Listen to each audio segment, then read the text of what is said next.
Good morning, welcome to a new session of video class. In this class, I will discuss two important topics.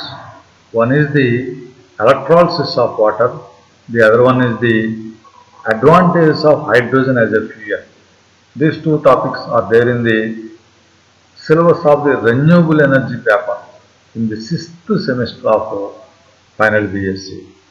Right.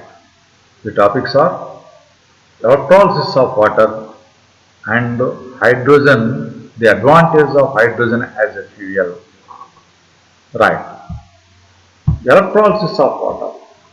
Before going to see this one, electrolysis of water is one of the simple method and efficient method. Simple method and efficient method with which hydrogen can be produced. Because hydrogen is not a primary energy source, it is a secondary energy source. It is an energy carrier like electricity. Therefore, hydrogen should be produced from so many other natural energy sources. And the process of electrolysis of water is one of such very efficient and very simple method with which we can able to produce large amounts of hydrogen. That's why this method is specifically discussing as far as the syllabus of this paper is concerned. Electrolysis of water. Electrolysis, it means that the separation of hydrogen and oxygen from the water or in the water with the usage of electrical current. Therefore, electrolysis of water means the separation of the constituents of the hydrogen and oxygen of water, by means of the electrical current. It means that the electrical current is allowed to pass through the water with some arrangement, and we will separate the constituent materials of water, that is the hydrogen and oxygen. That's why this is known as the electrolysis. The means is the electrical energy. The process can be done by means of the electrical energy. That's why it is known as the electrolysis. Right. Therefore, what is the main outlook of this electrolysis? Electrolysis means we should pass the electrical current through the water. Therefore, we have to take water in a beaker. We will insert two electrodes, two metallic plates. One metallic plate is connected to the positive of the battery and the other metallic plate is connected to the negative of the battery. The metallic plate that is connected to the negative of the battery is known as the cathode, and the other one is known as the anode. In between anode and cathode in the beaker we have water. Right? There are of course some membranes are used in between these two. That is a different thing. Depends upon the technology. Right? When once the electrical current is allowed to pass through this one, actually DC potential is used, DC battery is used. When once the key is pressed, then the electrical current passes through the the water in between the two electrodes, and hydrogen and oxygen are formed at different places. It is the formation of the hydrogen and oxygen are taking place as a product of two different reactions that are taking place at the cathode and the anode. This is the overall picture of the electrolysis of hydrogen, electrolysis of water. You are seeing this is a beaker containing two metallic plates, this one and this one. This is connected to the negative of the battery, therefore this is known as the cathode, right? This is known as the cathode, right? This is connected to the positive of the battery, therefore this is known as the anode. At anode there is some specific reaction will take place, at cathode some other specific reaction will take place, therefore what will happen? At the cathode end you will get the hydrogen outside, at the anode end you will get the oxygen outside. It means that in this process, we will get the hydrogen and also oxygen as the byproduct. Oxygen is also very useful one, we know. Therefore, in the process of electrolysis of hydrogen, in order to produce hydrogen, we will get to abundant amount of hydrogen because this is an efficient process. And as a byproduct we are getting oxygen. That is the added advantage as far as this method of production of hydrogen is concerned. Okay, this method of production of hydrogen is concerned. Right. Now I will continue the same topic by uploading the student material, okay, which is useful for them. Right. The electrolysis of water. Okay. Yes, this is the electrolysis of water. Electrolysis of the water. Again, you will be able to see the diagram here. This is a diaphragm which will separate the anode and cathode. Cathode connected to the negative of the battery. Anode connected to the positive of the battery. Hydrogen will come from the cathode end and oxygen will come at the anode end because of some specific reactions. Right? Okay. Now we will see what are those and what are the actual process that is taking place as far as the electrolysis of water is concerned. Right. Electrolysis of water is the decomposition of water into oxygen and hydrogen gas. Water is in the liquid state, but when once electrical current is passing, it will be decomposed into its constituents, that is the hydrogen gas and oxygen gas. This process takes place due to the direct electrical current. It means that DC electrical current is allowed to pass through the water using two electrodes. The reaction ideally requires a potential difference of 1.23 volts to split the water. Okay, what is the minimum amount of electrical potential through battery with which we can able to split the water into hydrogen and oxygen? That is 1.23. This is the ideal value. Of course, little more than this can be able to decompose the water into hydrogen and oxygen. Okay, right. This technique can be used to make hydrogen fuel, hydrogen gas, and breathable oxygen. That is the added advantage. Byproduct, as a byproduct, we are getting oxygen, which is a breathable one, or which is a life gas. Right. In pure water, right. As far as the electrolysis is concerned, in pure water, at negatively charged cathode, reduction reaction takes place. I said that at cathode there is some specific reaction takes place, and at the anode there is some other specific reaction will take place. Because of these two specific reactions, we will get hydrogen and of course the byproduct oxygen. Right. What are those specific reactions? One is the reduction reaction, the other one is the oxidation reaction. That's why first of all, what is a reduction reaction and what is an oxidation reaction? There are four definitions, different way of defining reduction reaction and oxidation reaction, four different ways. Okay, we will see two or three which are useful here. Reduction reaction is a reaction in which the electrons will be taken or electron will be absorbed. Electron absorbed reaction is known as the reduction reaction. Okay, and hydrogen liberated. What is this one? Hydrogen will be taken. That's why. Okay, hydrogen will be taken. That's why this is the reduction reaction. Or oxygen will be oxygen will be lost. Okay, oxygen will be comes out. Okay, that is also the reduction reaction. That is also the reaction. Right. What is oxygen? Quite opposite this one.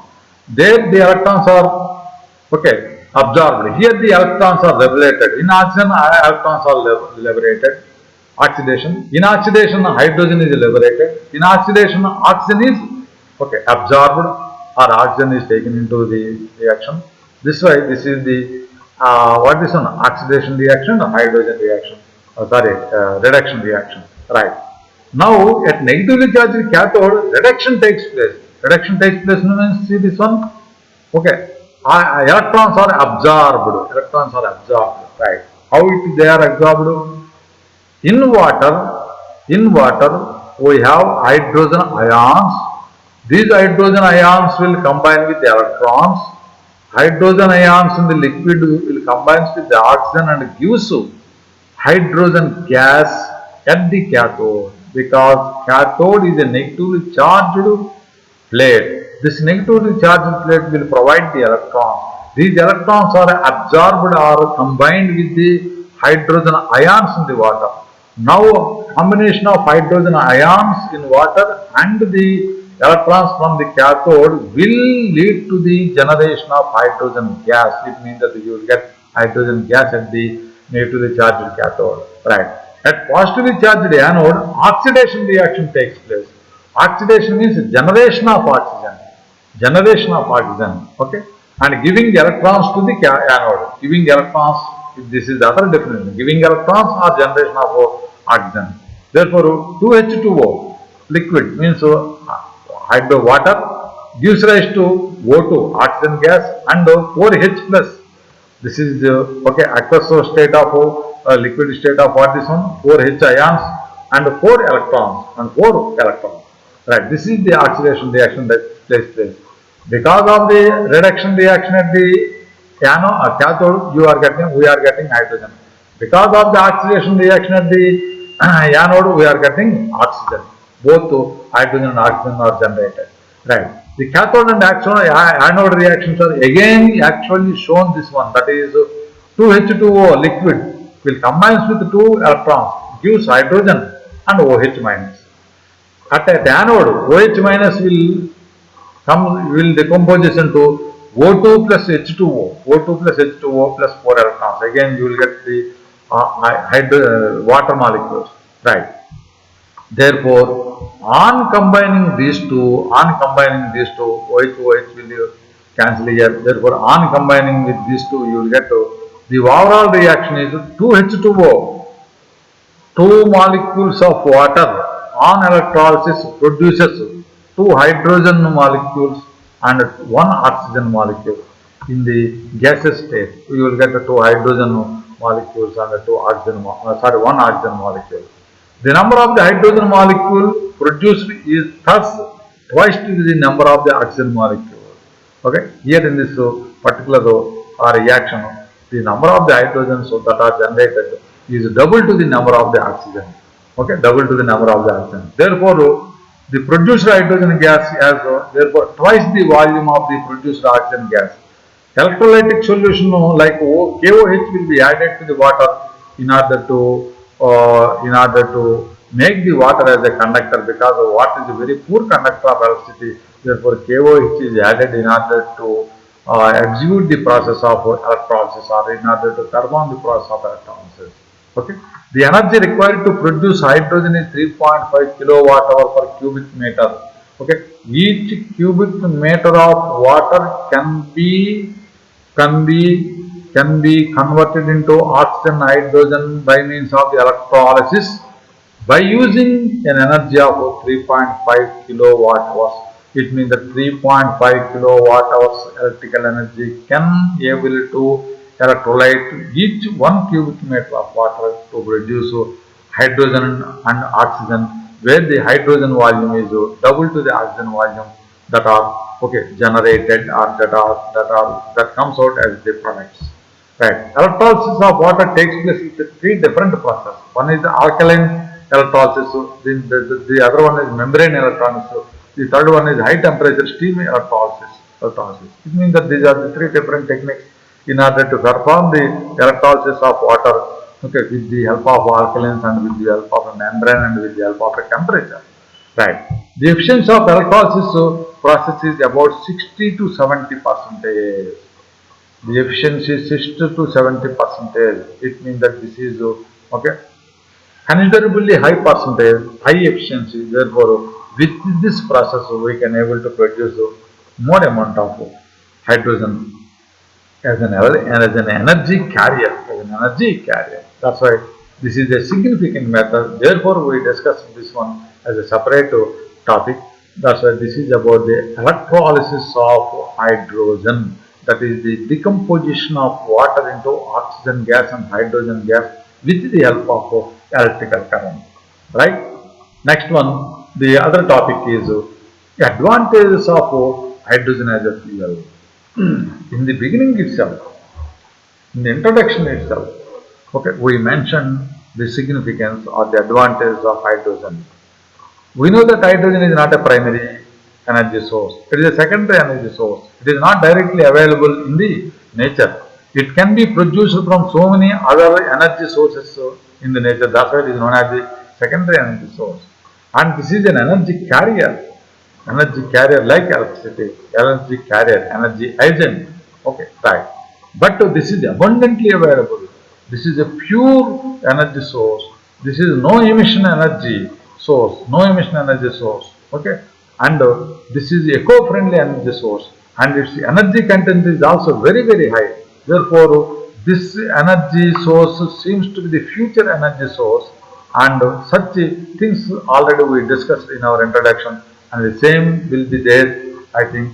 Okay, and the other are the other way of explanation of advantage of hydrogen as fuel will be here along with us. Okay, let us see all these things. Hydrogen is a clean fuel.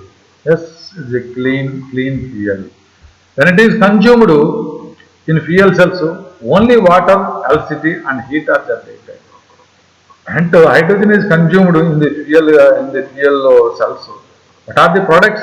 Electricity, of course, main product that we want. In addition to the electricity, you will get water and heat. Water is also very useful material. Heat is also another form of energy. Therefore, the products are absolutely excellent products. One is the direct product electricity, what we need, and the other one, water and heat, are very important things that we can make use, okay, for the other purposes. It is its efficiency is very high, and its operation emissions are 0 to 0 or 0 or near 0. Okay, operation emissions means while it is used, the emissions, okay, the pollutant, the emission gas are more or less 0, and its efficiency is very high. Hydrogen is potential fuel to reduce greenhouse gas emission. This is a very excellent fuel, okay, which can by means of which we can reduce the greenhouse gases, that is the methane and carbon dioxide, etc. It is very high energy yield. It has very high energy yield. It means that its calorific value is very high. Okay, its calorific value is 122 kilojoules per gram. It means that 1 gram of hydrogen can able to produce an energy of 122 kilojoules. It is most abundant energy resource. Okay, right. It can be produced from many primary energy sources. Almost all primary energy sources can able to produce the hydrogen. It has wide flammability range, very wide flammability range. It means that it has a wide range of temperature in which it can be burned. Okay, it has high diffusivity, very important. It is having high diffusivity. It is having high rate of diffusion. Okay, right. Water vapor is a major oxidation product of hydrogen fuel, and hence no pollution. Okay, when once hydrogen fuel is used, okay, as an oxidation product, you will get water vapor. Water vapor is a harmless one, therefore no pollution will be get. It is the most versatile fuel. That is very important. It is the most versatile fuel. Heat generated in its production can be easily utilized by the and coordination units are released to the atmosphere, or so many other things. Heat generator can be used in many ways. It has a broad range of application in the sector of transportation, commercial, industrialization, residentialization, and portable. Okay, portable. It is used auxiliary power for trucks, aircrafts, rails, and ships. Auxiliary power sources for the trucks, aircrafts, rails, and ships. This is the present situation. But the future situation is expected that this will become the main fuel for all these things. Okay, instead of auxiliary power source, it may be certainly become for this one the main power source. It is superior fuel for turbojet aircrafts due to greater economy, lower noise, and little pollution. Because of little pollution, production of low noise and greater economy, okay, this will be a superior fuel for turbojet aircrafts. It can be easily produced and transported. That is also a very excellent example. It can be easily produced and it can be easily transported. Hydrogen fuel can provide more power for liquid propellant rockets, cars, boats, and aeroplanes. Okay, hydrogen fuel can provide motive power for liquid propellants, propellant rockets, etc. and etc. Hydrogen fuel cell produces electricity by combining hydrogen and oxygen atoms. Hydrogen fuel cell produce electricity by combining hydrogen and oxygen atoms. Okay. Fuel cell. What is a fuel cell? Fuel cell is a electrochemical cell. Electrochemical cell means in this cell the chemical energy will be chemical energy of a certain material can be converted into electrical energy.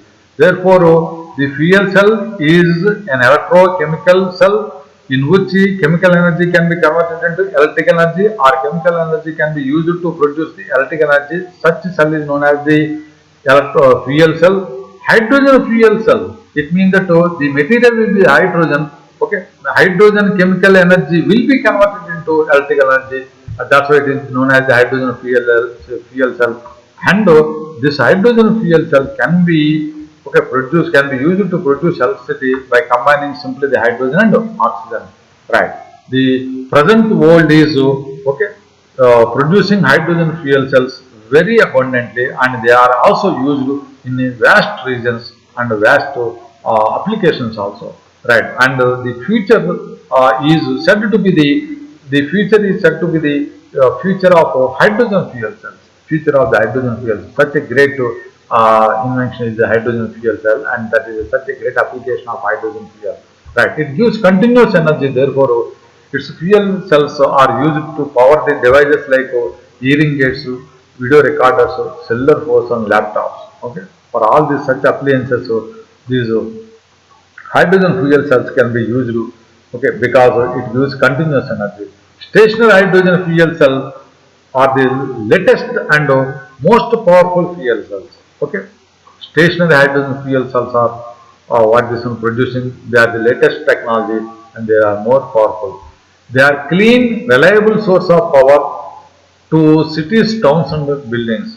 These stationary hydrogen fuel cells are clean, reliable source of power to the cities, towns, and buildings. Okay, and hydrogen is abundantly available. Hydrogen is available for all. Hydrogen can be produced by every person. Therefore, hydrogen is pollution free. Therefore, decarbonization of industry and transportation can be done by means of the hydrogen. It means that if we use hydrogen as the main energy resource in the transportation and industrialization, then no emissions are there. In that way, we can able to stop the carbon production.